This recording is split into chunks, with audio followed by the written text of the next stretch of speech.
नमस्कार दोस्तों, कैसे हैं आप लोग। आशा करता हूं आप सभी लोग अच्छे होंगे। तो गाइस, आरकॉम की तरफ से लेटेस्ट न्यूज़ लेके आ चुका हूं।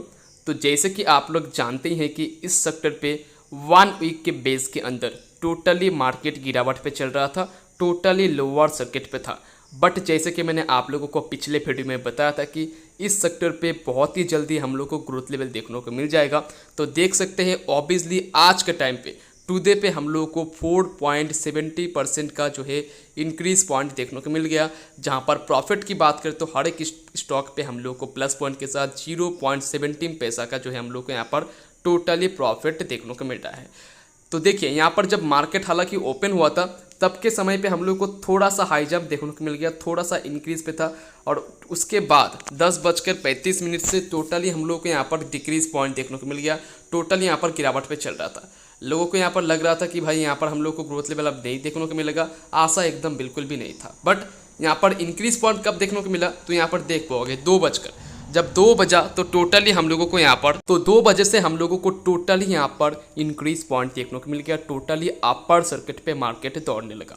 तो बहुत ही जल्दी हम लोग को अच्छा खासा ग्रोथ लेवल पे यहाँ पर मार्केट तो क्लोज हुआ है अपर सर्किट पे। तो ऑब्वियसली बात है कि इसके हम लोग को नेक्स्ट मोमेंट पे हम लोग को इंक्रीज पॉइंट ही देखने को मिल जाएगा।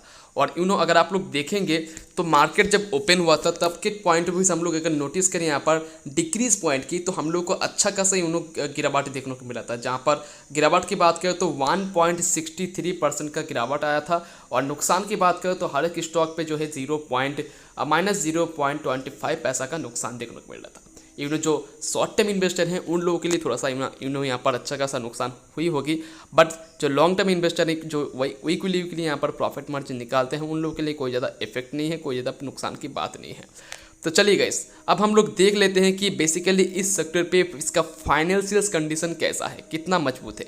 ऑब्वियसली बात है कि गाइस अगर फाइनेंशियल कंडीशन किसी भी सेक्टर का मजबूत होगा तो ऑब्वियसली वो मार्केट बहुत ही जल्दी ग्रोथ करेगा एंड उसका फ्यूचर के लिए जो कंट्रीब्यूशन रहेगा वो बहुत ही पॉजिटिव रहेगा। तो चलिए हम लोग इसका फाइनेंशियल कंडीशन देखते हैं, उसके बाद हम लोग लॉन्ग टर्म और शॉर्ट टर्म इन्वेस्टर के लिए क्या अपडेट इन्फॉर्मेशन है उसके बारे में चर्चा करेंगे। तो चलिए, तो सबसे पहले यहाँ पर देखिए, मैं आप लोग को बता दूँ, यहाँ पर लगातार आप लोग देख पाओगे स्क्रीन पे फ्लैश होता नजर आ रहा है आप लोग को कि ये जो सेक्टर है इस सेक्टर पे बेसिकली रिलायंस पावर की बात कर रहा हूँ मैं कि रिलायंस पावर में ब्रेकली मतलब हर एक डेज पे हम लोगों को यहाँ पर डेली रेंज की बात करें तो 15 से 15.60 मतलब हर एक स्टॉक पे हम लोग को डेली रेंज पे अप्रॉक्स की माने तो हम लोग को 50 पैसा का यहाँ पर जो है इंक्रीज पॉइंट पॉजिटिव चेंजेस देखने को मिल रहा है, जो कि बहुत ही ज़्यादा इंक्रीज पॉइंट है। क्योंकि हर एक डे पे हम लोग को अप्रॉक्स की माने तो 50 पैसा का जो चेंजेस देखने को मिल रहा है।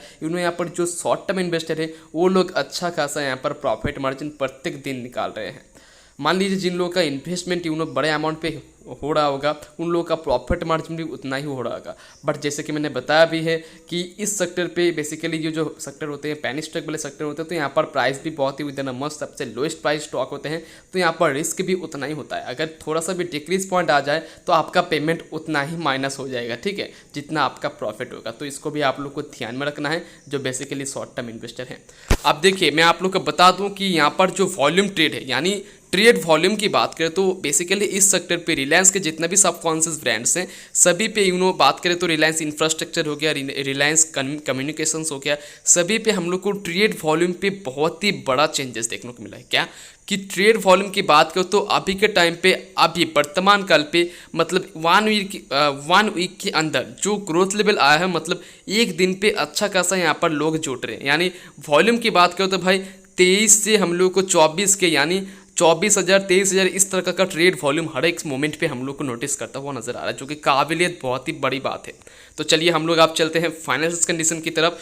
तो ये जो मैंने बात बता रहा हूँ ये बहुत ही इंपॉर्टेंट होता है क्योंकि काफ़ी लोग यहाँ पर जो ट्रेडिंग करते हैं, जो देखिए जब भी आप लोग किसी भी सेक्टर पे निवेश करो वहाँ पर इन्वेस्टमेंट करो तो उस सेक्टर के बारे में डिटेल में जांच कर लेना चाहिए, उसके बारे में अच्छी तरीके से पता कर लेना चाहिए। तो यहाँ पर क्या करना चाहिए, सबसे पहले तो आप लोग को फंडामेंटल्स एनालिसिस करना पड़ेगा। उसके बाद आप लोगों को जो है वहाँ पर उसका टेक्निकल एनालिसिस करना पड़ेगा यानी ग्राफ वगैरह को। ओके, तो पिछले का रिकॉर्ड भी बहुत ही महत्वपूर्ण होता है किसी भी सेक्टर का जिस पे आप लोग इन्वेस्टमेंट करते हैं। पिछले का रिकॉर्ड देखने के बाद ही आप लोग को फ्यूचर का एनालिसिस कर पाओगे। ओके, तो देखिए रेवेन्यू की बात करें तो हम लोग को Q5 के रिजल्ट पे यहाँ पर जो है बेसिकली इस सेक्टर पे रेवेन्यू की बात करें तो 4.18% का इंक्रीज आया है। और नेट इनकम की बात करें तो पहले के अकॉर्डिंग हम लोग को यहाँ पर 753.19% का इंक्रीज आया है, जो कि काबिल तारीफ है और बहुत ही तेज़ी से ये बढ़ रहा है। तो ऑब्वियसली बात है फाइनेंशियल कंडीशन जितना हम लोग को मजबूत रहेगा तो लिटरली प्रॉफिट भी उतना ही दे रहा होगा। तो यहाँ पर देख पाओगे ऑपरेटिंग इनकम की बात करें 19.47% का इंक्रीज है और कॉस्ट ऑफ रेवेन्यू की बात करें तो 9.21% का इंक्रीज देखने को मिल रहा है। तो टोटली यहाँ पर अच्छा खासा हम लोग को यहाँ पर ग्रोथ लेवल देखने को मिल रहा है। और प्रोमोटर की होल्डिंग की बात करते हैं बेसिकली इस सेक्टर पे हम लोग को 25 के अराउंड देखने को मिला था पहले के अकॉर्डिंग। तो अभी के टाइम पे हम लोग फिर से रिचार्ज करके आप लोग को बता देंगे।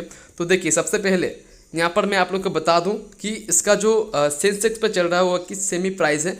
तो यहाँ पर मैं आप लोग को बता दूँ इसका टोटल मार्केट कैप की ओर। तो टोटल मार्केट कैप की बात करें तो बेसिकली इस सेक्टर पे 5.31,000 करोड़ का हम लोग को टोटल मार्केट कैप देखने को मिल रहा है, जो कि बहुत ही तेज़ी से बढ़ रहा है। मैंने अप्रोक्स 3 मंथ पहले का एनालिसिस किया था जहाँ पर कितना था 4 पॉइंट कितना था, ठीक है।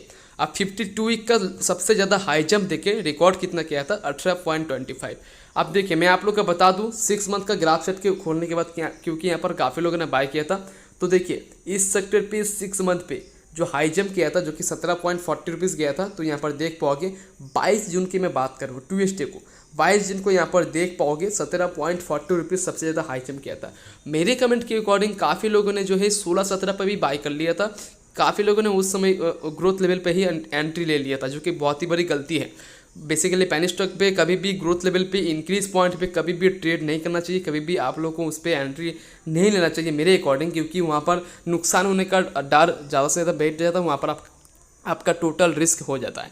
अब देखिए बेसिकली मेरे कमेंट के अकॉर्डिंग काफ़ी लोगों ने बाय किया था। ऑब्वियसली मार्केट टोटल यहाँ पर देख पाओगे कितना तक डिक्रीज पॉइंट आया है, जो कि 30.33% का डिक्रीज पॉइंट है। और नुकसान की बात करें तो हर एक स्टॉक पे हम लोग को -4.5 पैसा का नुकसान देखने को मिल रहा है, मतलब बहुत ही बड़ा अमाउंट।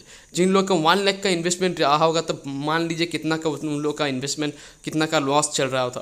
तो यहाँ पर 20 से 30,000 का नुकसान अप्रॉक्स देखने को मिला है मेरे कमेंट के अकॉर्डिंग, जो कि काबिलियत बहुत ही बड़ा अमाउंट है। अब मैं बता दूं कि यहाँ पर ग्रोथ लेवल की बात करें तो आज के टाइम पे तो उन लोगों का रिकवर हो चुका है, बट जो टॉप रिकॉर्ड किया है उसके अकॉर्डिंग मैं बात करूँ तो आज के टाइम पे जो करेक्शन देखने को मिल रहा है वो काबिलियत मतलब बहुत ही तेज़ी से ग्रोथ लेवल पे आ रहा है। लेकिन अगर हम लोग देखें एक बेस के अंदर, तो बेस के अंदर हम लोग को आज के टाइम पे थोड़ा सा इंक्रीज पे आया है, क्योंकि मार्केट टोटली हम लोग को गिरावट पे चल रहा था, टोटली लोअर सर्किट पे चल रहा था। तो जो शॉर्ट टर्म इन्वेस्टर है और जो लॉन्ग टर्म इन्वेस्टर है उन लोगों के लिए क्या अपडेट है, देखिए भाई जो लॉन्ग टर्म इन्वेस्टर है उन लोगों को मैं बताना चाहूँगा कि आप लोग ब्रेक लेके आप लोग लॉन्ग टर्म के लिए सोच सकते हैं। आप लोग टाइमर को थोड़ा सा बढ़ा दे सकते हैं, तो आपके लिए क्या होगा कि एक प्रॉफिट मार्जिन एक ब्रेक की तरह आप लोग के यहाँ पर प्रॉफिट मार्जिन निकल जाएगा। क्योंकि काफ़ी लोग यही गलती करते हैं कि जो यहाँ पर प्रॉफिट निकालते हैं, काफ़ी लोग जो है 1 मंथ 2 मंथ के बाद यहाँ पर प्रॉफिट निकालते हैं। तो वैसे में गाइस आप लोग अगर यहाँ पर प्रॉफिट निकाल लोगे 1 मंथ 2 मंथ के बाद ग्रोथ लेवल आता है, मान लीजिए आपका वहाँ पर अच्छा खासा प्रॉफिट हो भी जाता है, तो आप लोग वहाँ पर फिर भी जो प्रॉफिट निकालने के बाद आप लोग उस सेक्टर पे मतलब इसी सेक्टर पे आप जो है फिर से एंट्री लेने का कोशिश बिल्कुल नहीं करेंगे, क्योंकि वहाँ पर आपका डर रह जाता है, क्योंकि वो ऑब्वियसली वो ग्रोथ लेवल पे रहता है।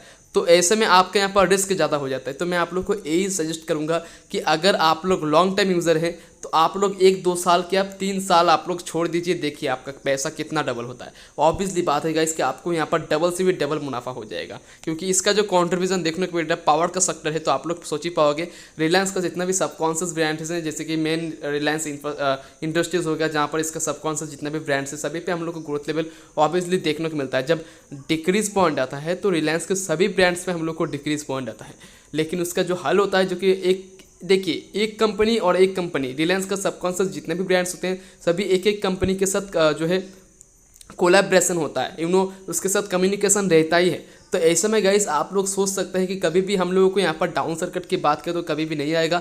जो कंट्रीब्यूशन चल रहा है वो हम लोग को ग्रोथ लेवल भी देखने को मिल जाएगा, क्योंकि रिलायंस की कंपनी है, क्योंकि एक ब्रांडेड कंपनी है। आप लोग विश्वास ट्रस्ट कर सकते हो।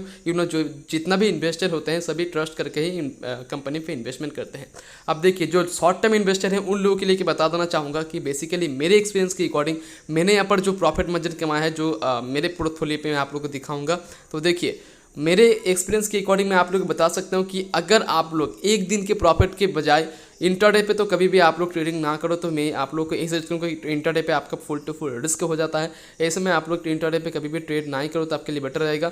डिलीवरी में ले यही आपके लिए सबसे ज़्यादा बेटर रहेगा। अब देखिए मैं बता दूँ, अगर आप लोग ईकली मतलब 1 वीक या फिर 2 वीक के बाद यहाँ पर प्रॉफिट मार्जिन निकालेंगे, ऑब्वियसली बात है गाइस कि आपको ग्रोथ लेवल के साथ बहुत ही ज़्यादा यहाँ पर जो है मुनाफा भी देखने को मिल जाएगा, क्योंकि अचानक यहाँ पर हम लोग को ग्रोथ लेवल देखने को मिल जाता है। अगर आप लोग मंथली ब्रेक लेना चाहते हैं तो मंथली पे भी आप लोग को अच्छा खासा ब्रेकआउट देगा, क्योंकि इस सेक्टर पे हम लोग को हाई जंप की बात करें तो जो लगता है तब वहाँ पर हम लोग को अप्रॉक्स रहता है 30 डेज यानी 1 मंथ पे हम लोग को टोटल यहाँ पर अपर सर्किट का दौर रहता है जब हाई जंप करता है। लेकिन जब हाई जंप करता है तो वहाँ पर आपको सोच समझ के एग्जिट होना है, क्योंकि वहाँ पर अचानक हम लोग को डाउन सर्किट भी देखने को मिल जाता है और वहाँ पर हाई जंप पे बिल्कुल भी किसी को भी जो है एंट्री नहीं लेना चाहिए, नहीं तो आपका बड़ा अमाउंट पे नुकसान हो सकता है। ओके, तो यही कुछ जानकारी देना था छोटा सा। आई थिंक आप लोगों को ये वीडियो बहुत ही नॉलेजेबल मिली होगी। थोड़ा सा भी अगर अच्छा लगा तो लाइक करना है, चैनल को सब्सक्राइब करना है। मिलते हैं नेक्स्ट वीडियो में नए टॉपिक के साथ, तब तक के लिए जय हिंद, वंदे मातरम। Thanks for watching guys and bye bye.